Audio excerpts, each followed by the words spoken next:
fellow coffee consumers and crime connoisseurs. Welcome to the 13th episode of Mugshot Mornings, where we explore true crime, one sip at a time.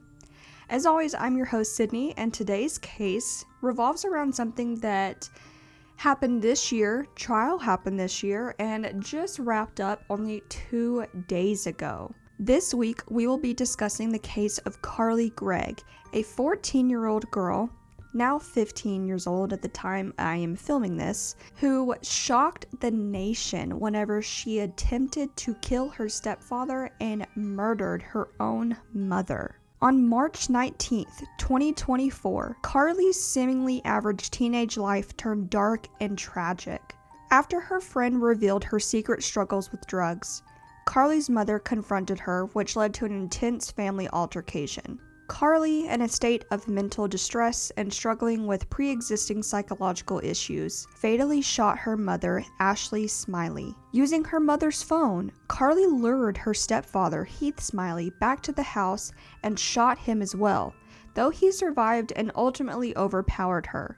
She was arrested shortly after the attack. Throughout the trial, the defense argued that Carly was suffering from a severe mental health crisis at the time of the crime, highlighting her struggles with depression, anxiety, and substance use. However, the prosecution maintained that Carly's actions were premeditated, showing no remorse during the incident. After only less than 1 hour of deliberation, the jury found Carly guilty, sentencing her to life in prison without the possibility of parole. In this episode, we will dive deep into the psychological complexities, family dynamics, and legal battles surrounding this case. Stay tuned as we unpack the tragic downfall of Carly Gregg and explore what may have led to this shocking crime.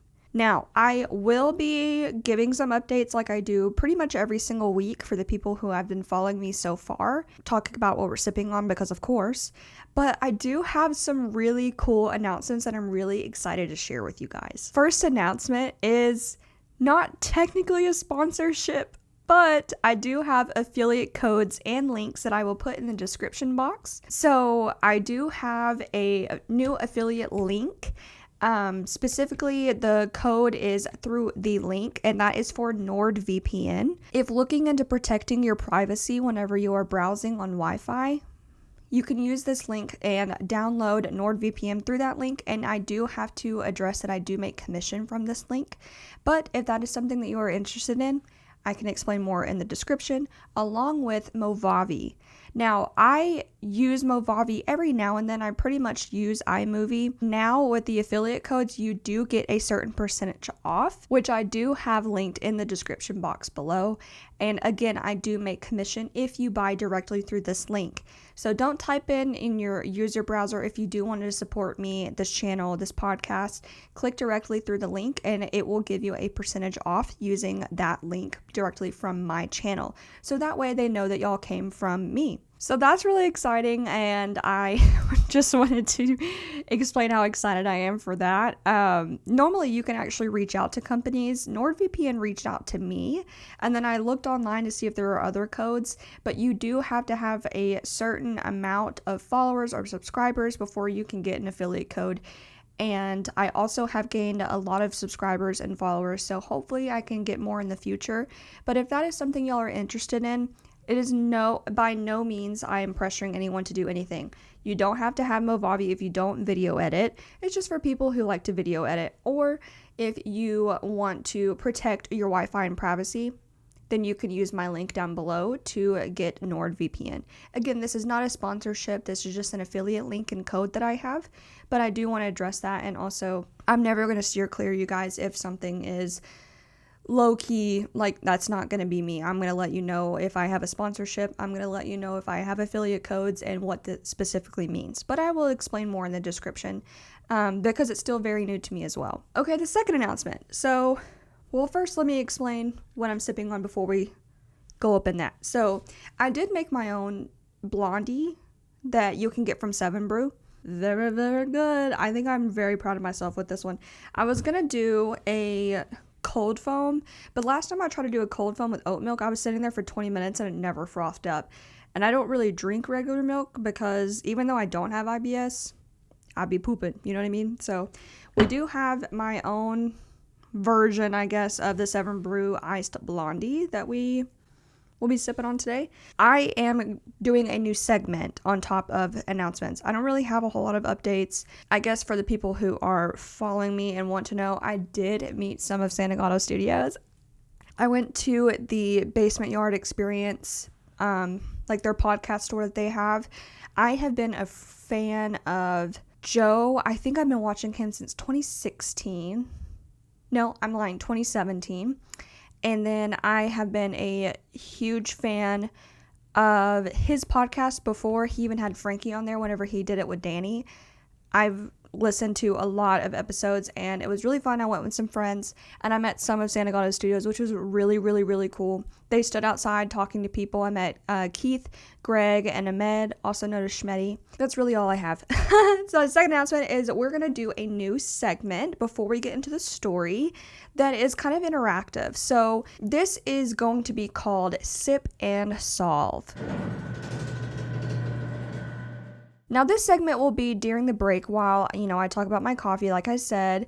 And this is if you are making your own coffee to listen to, or if you're driving in your car to work or TJ Maxx or wherever you're going. This is for each episode. And if this does well, what I'm going to do is I will tell you a small mystery or puzzle that is related to a crime. So this can be an unsolved riddle, a cryptic message, a suspicious clue, and I want you to tell me your answer or your theories based off of this real crime that happened.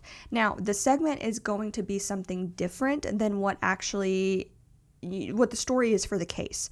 So this first one is going to be around the Zodiac Killer. Now, let me explain, I guess, just a little bit more.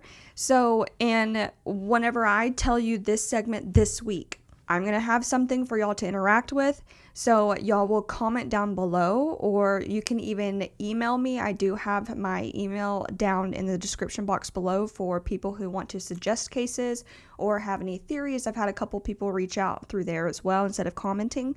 Some people like to stay anonymous, and that's fine. And then the next week's episode, after I get some comments, feedback, even friends who possibly message me their theories and opinions, I will reveal the first person to either get it correct, the first person who I found their theory that I liked the most, or whatever, depending on whatever the topic was. And then I will introduce a new Sip and Solve, and then the cycle repeats. The first Sip and Solve segment today, before we get into the case of Carly Gregg, this revolves around the Zodiac Killer. In the late 1960s, the Zodiac Killer terrorized Northern California and claimed at least 5 lives. What made this case even more chilling were the cryptic letters and ciphers the killer sent to newspapers or the police. One of these was a 340-character cipher, known as Z340, and it went unsolved for over 50 years before it was cracked in 2020. However, some of his other letters remain a mystery, including a 13-character cipher that the killer sent in 1970. The unsolved cipher simply reads, "This is the Zodiac speaking. By the way, have you cracked the last cipher I sent you? My name is blank."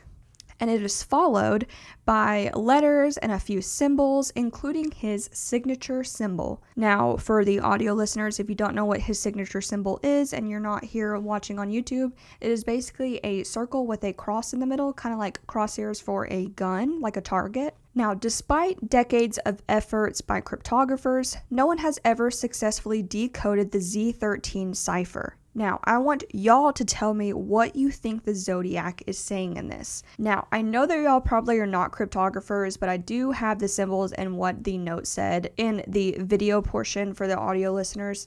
If you want to come over and maybe crack it, or you can even give a whole new theory as if, like, was he actually giving his name, or was it just one of his taunts to distract police? Again, and maybe there was nothing really behind it, and that's why really well-known cryptographers haven't decoded it. Send in your theories, and next week I will share my favorite one and then present a new one. And if y'all don't end up liking this, I'm gonna be really sad, because I kind of was really excited to introduce this. Oh, I forgot to do coffee ASMR. Let's get into today's stories. So this story Again, like I mentioned in the introduction, it is very, very recent. It only happened in March 2024, and if you're listening in the future, it is September 2024. So the actual murder and trial did happen in the same year, which is very unheard of. Most of the time, trials take 2 years to plan. They were trying to get down and dirty. We are still waiting on the Idaho murder trial. That happened 2 years ago. So this story does revolve around a 14-year-old girl named Carly Gregg.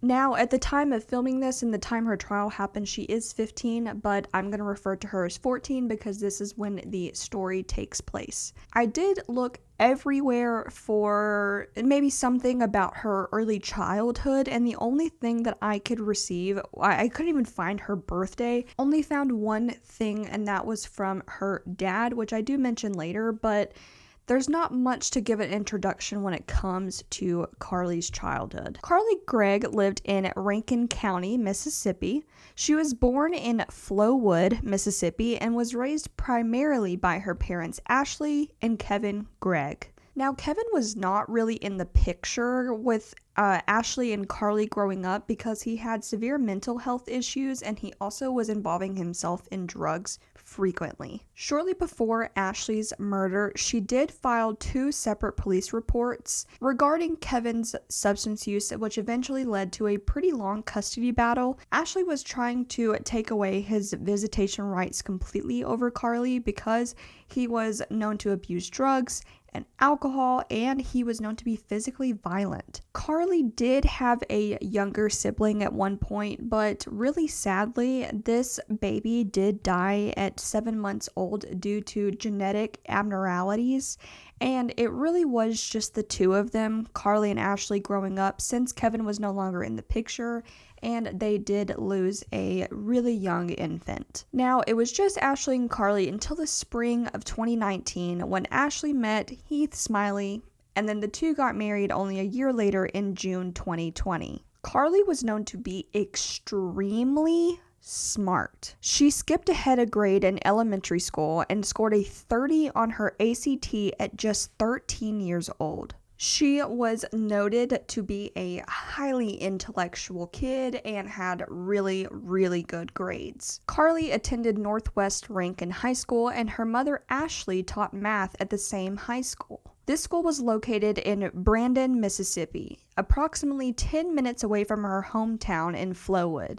In 2022, Ashley Smiley was voted New Teacher of the Year, and everyone only had very positive things to say about her. Ironically, in the same year, Carly was voted Student of the Year. Although this sounds like Carly had it really well in high school and nothing was really that bad because she was very smart, Student of the Year, it was actually the complete opposite. She wasn't necessarily bullied, but a lot of classmates would take advantage of her because of her smarts and wanted her to do their homework, or if they had class projects, she would be the only one working.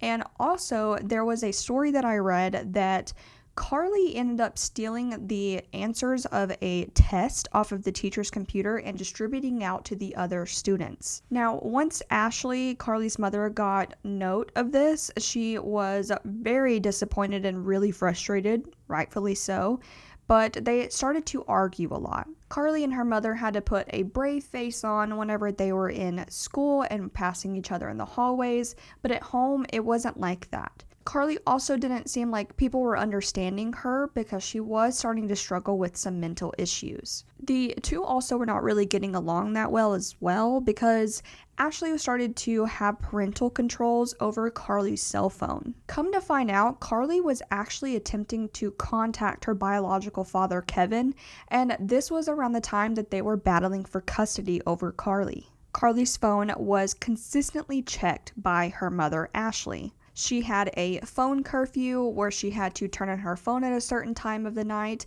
so that way she wasn't staying up all night on it. I had that growing up, but Carly had to basically charge her phone on her mother's nightstand or in the kitchen, and she could get it in the morning before she went to school. Now, because of this, at this time, whenever you're a teenager, you don't really understand parental rules.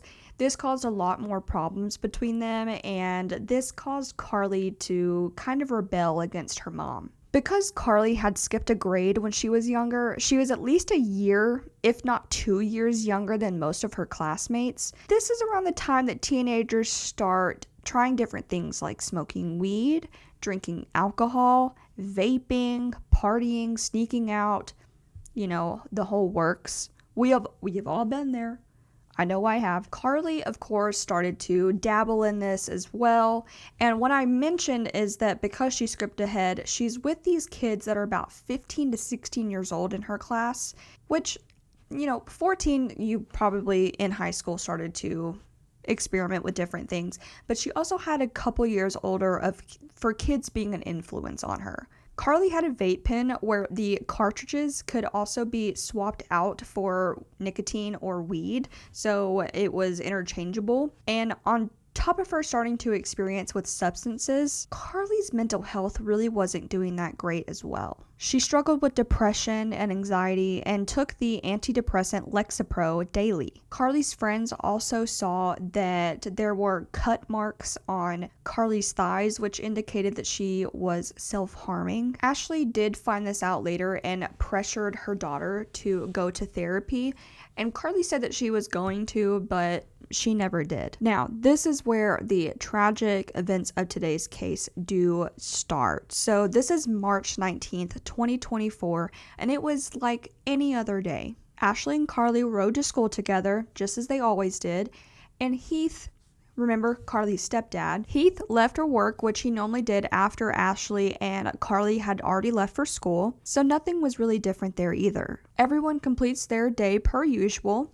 Carly and her mother arrive home from school, and Heath normally arrived 30 minutes to an hour after they arrived home from school from him going to work. Now, daily, Carly, when she got home from school, would take her 2 dogs on a walk, and around this time, Ashley was told at school earlier that day by one of Carly's friends that he had a concern for the use of substances that Carly was using. Like, it was getting to a point where it was more he was concerned and wanted to just kind of make note of the situation more than just being a tattletale. He noted that it was getting a little dangerous and almost as if she was addicted to it and couldn't function unless she had nicotine or weed daily. Again, it was more concern for Carly with no malicious intent behind it, really just worried about her specifically and this drug use. Now, most people are going to think that it's just weed, it's just nicotine, but we have to keep in mind that Carly is only 14 years old, roughly going to be 15 in a few months.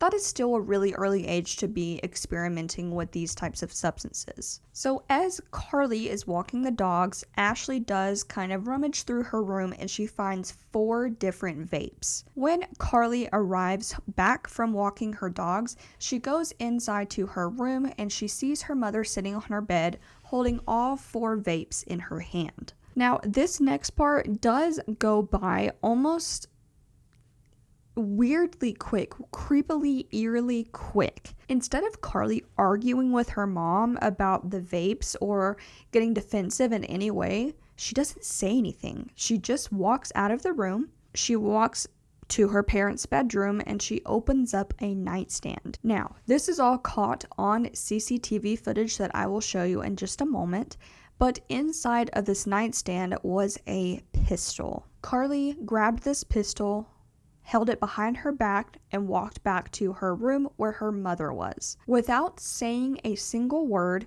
Carly does the unthinkable.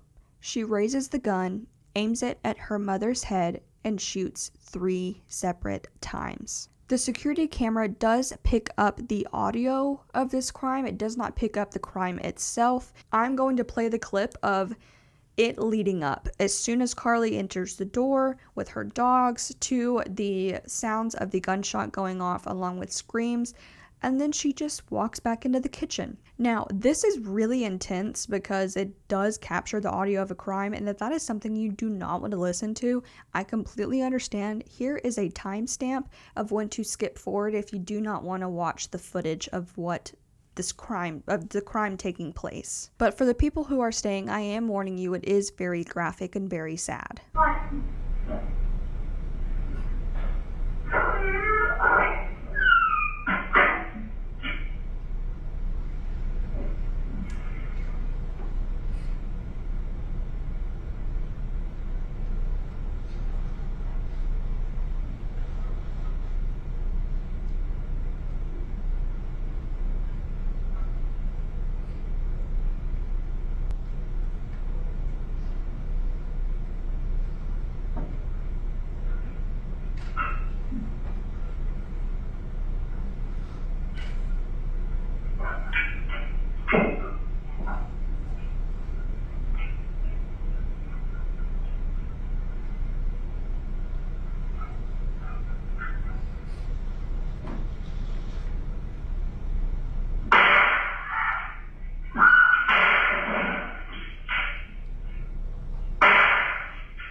At 4:14 p.m., Heath received a text message from Ashley that said, "You almost home, honey?" Now again, this is caught on CCTV footage, and the person who actually sent this message was Carly.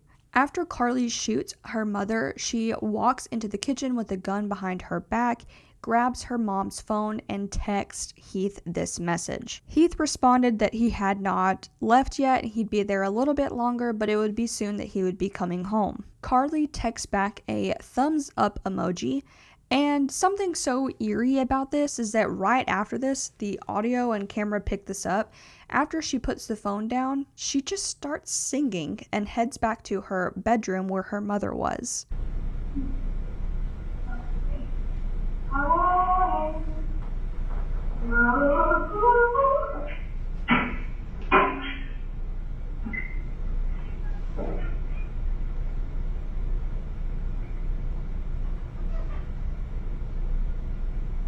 Carly takes her own cell phone and sends text messages to her friends saying that she had an emergency, there was something really bad that happened, and all of her friends are saying, call the police, text the police, whatever you gotta do, inform the police.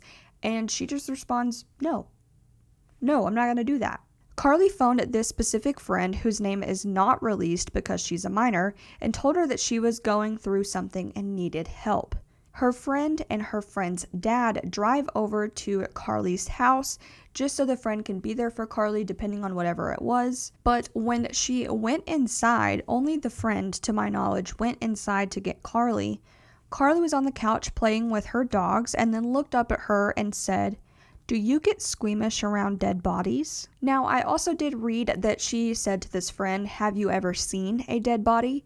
But either way, it's unclear what the exact words were. She was still going to show this friend her deceased mother. Carly then walked this friend over to her bedroom where her deceased, newly recently murdered mother was laying on the ground, just to show her friend what she had done. She also showed the friend the gun that she had shot her mother with, on top of saying, "There are 3 more bullets for my stepdad whenever he gets home." She tells the friend, "Go wait in the backyard and wait for me." And her friend does just that. This has been criticized as to why the hell the friend did this, and although I kind of agree, we need to remember that Carly just showed this friend a dead body that she just killed on top of a gun in her hand, and that there is rounds of ammunition in this gun. I am sure that this friend did not want to cross Carly's bad side and was going to do whatever she said because she was probably fearing for her life. She was also in her teen years and does not have a fully developed brain and just didn't know what to do. As this friend waited outside for Carly, she heard 1 gunshot followed by loud screams, 2 more gunshots that went off after it, and then Carly is sprinting outside towards her. As the friend waited outside, she heard one gunshot go off, followed by a pause with screaming and wrestling and 2 more gunshots going off after. She heard a man's voice after the first gunshot as if Carly had possibly missed, and then the altercation afterwards were them actually fighting for the gun. So she didn't know if maybe Carly had shot him. She didn't know if maybe Carly had shot him when she heard the next 2 gunshots go off, or if it was him shooting Carly in self-defense. This friend had no idea what was going on until Carly ran outside after her and told her to hop the fence and just start running. This friend did go a different path, which led to her own home, and Carly just started to run wherever she could just to get away from the crimes that she had just committed.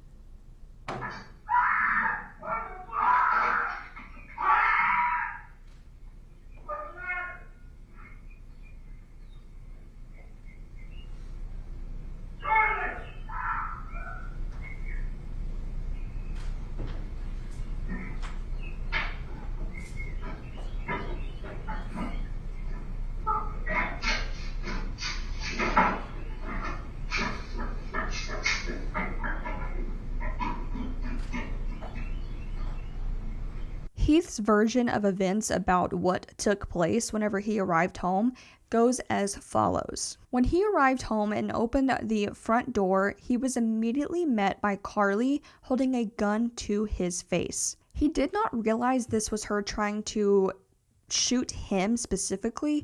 His first thought was, there's an intruder in the home, and that is why she is shooting. Maybe she thinks that I'm coming back in and, whatever. He did quickly step out of the way right before she fired one shot that grazed his shoulder. He wrestled the gun out of Carly's hand, and in this fight for the weapon, 2 more shots fired off, but it did not hit neither him or Carly. Heath stated that once the weapon had dropped, he looked into Carly's eyes, and her eyes were so wide and she looked so fearful as if she had just seen a demon. He stated that she was screaming, crying, crawling backwards on the ground by kicking her feet, and then eventually got up and ran out the back door outside and just ran off. Heath stated that after Carly left, he did phone the police, and it was mainly just to tell him that he had been wounded, that shots were fired, and it was in his shoulder, and he just needed some medical attention. He still did not think that Carly was intentionally trying to hurt him, and maybe there was an intruder in the home, and maybe Carly just thought he was the intruder. At this point, he was still unaware that Ashley was dead laying on the floor in another room. He also did not know that his wife's death was caused by their own kid together. As he is on the phone with police, he discovers his wife's body on the floor with a towel over her face. This phone call was played in court, and you can see Carly crying as soon as she hears her stepfather crying and what he had just found. But while they're discussing their mother and the body cam footage when it comes to finding her mother, it is just, she just has a blank stare. She just no remorse at all. She's more upset with her stepfather crying. It doesn't make any sense. She what? She killed her mom! She killed her mom? Yeah, that's what I'm screaming about! Where's the mom? Mama, when I do this, she doesn't kill me! Where's the mom at?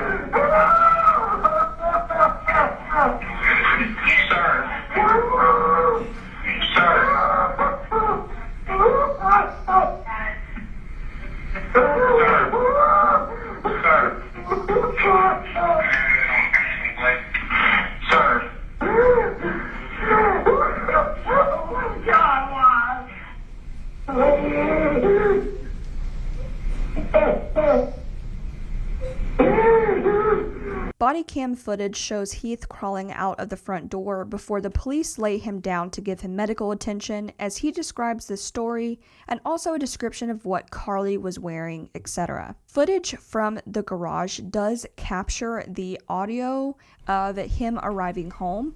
You can see him walking into the home, and then it is followed by a gunshot with screaming, and then you see Carly and this friend jump over the fence and run off. Approximately 2 miles from the home, police found Carly just walking around and they quickly arrested her. The friend who had went over to Carly's house did arrive home after running and told her father exactly what happened, and her father immediately took her to the police station to give a witness statement. Other friends came forward to tell police about Carly and stuff that they had noticed before the murder. Apparently, allegedly, Carly had mentioned many times that she wanted to kill her mother.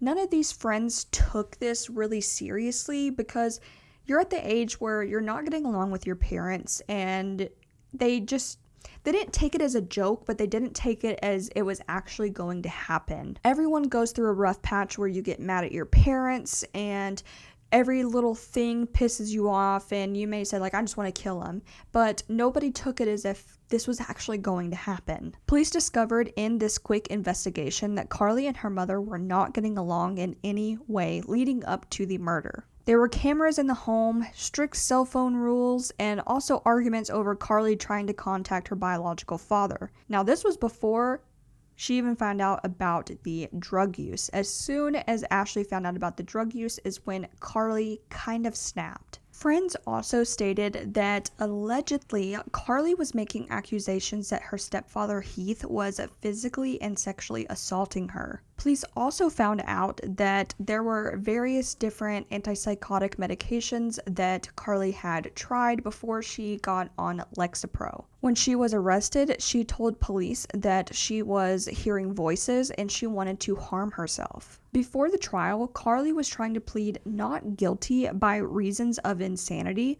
However, her defense team actually refused to give up her psychiatric records. So this caused the trial to go from her pleading not guilty by reason of insanity to just not guilty. A psychiatrist named Dr. Andrew Clark testified that Carly Gregg suffered from bipolar disorder. I also read that he claimed unspecified schizophrenic disorder.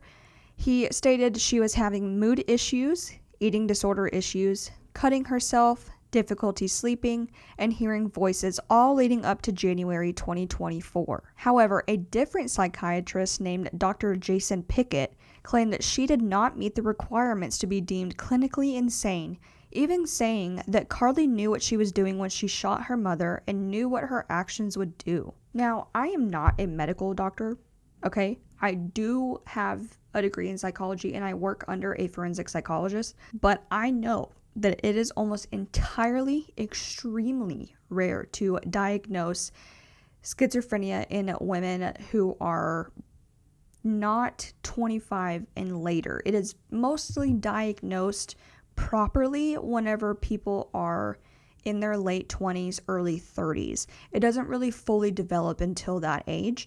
So you can have early onset schizophrenia, but personally, I just think this was a tactic to get out of her actions. I don't really necessarily think that she was hearing voices. This was just a tactic to be found not guilty, but don't quote me on that. I genuinely think she was just extremely troubled, was consistently arguing with her mom, and just whenever her mom found these vapes, that just was the straw that broke the camel's back. She just kind of wanted her mom out of the picture to stop nagging her and kind of taking over her phone, her rules, all these rules. I think that was what the main premise was. So Carly Madison Gregg was found guilty of first-degree murder, attempted murder, and tampering with evidence. She received 2 consecutive life sentences, one for the murder of Ashley Smiley and the other for the attempted murder of Heath Smiley, and she had an additional 10 years for tampering with evidence. Many people thought that this sentencing was too harsh because of her age, and the defense attempted to change the sentencing to a possibility with parole. However, the judge was pretty set on giving her this sentence, and I agree with it. It only took the jury less than 1 hour to deliberate that Carly was guilty, and that was her sentencing. There is currently an appeal for Carly to receive a lesser sentence due to her age, and some of the jury members were not even over half of her age, and that's what they're trying to appeal. But I'm unsure if this will happen. That is just the updates that I have, since her trial only did take place a couple of days ago. So that is the recent story of Carly Gregg. Do y'all believe that she had early onset schizophrenia? What do you guys think? I want to hear your thoughts, opinions, your theories on her specifically, and if you think that she had any of these diagnoses, or what you think really happened. Without knowing a lot more of her childhood and her story of leading up before the murder, it's really hard to determine if I mean, the thing is, she struggled with depression, anxiety, and was self-harming. That doesn't necessarily send someone over the edge to murder someone, but like I said, I think she was just really troubled, and I don't know. I think a life without the possibility of parole is always great for people who murder someone. I don't particularly believe in the death sentence. I feel that way with serial killers specifically, but she is really young.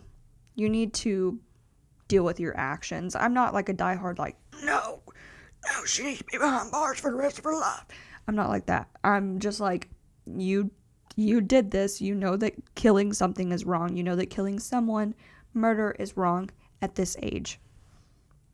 I'm pretty sure I knew that when I was 8, but I digress. Thank you so much for listening to today's story. As always, let me know what you think down below. Also, check out the description again for the affiliate codes, and also send me your theories on the Sip and Solve segment that we started today. For my audio listeners, be sure to rate this podcast and share with your friends. And if you are on YouTube, please subscribe. Again, subscriber to non-subscriber ratio is insane for my viewers.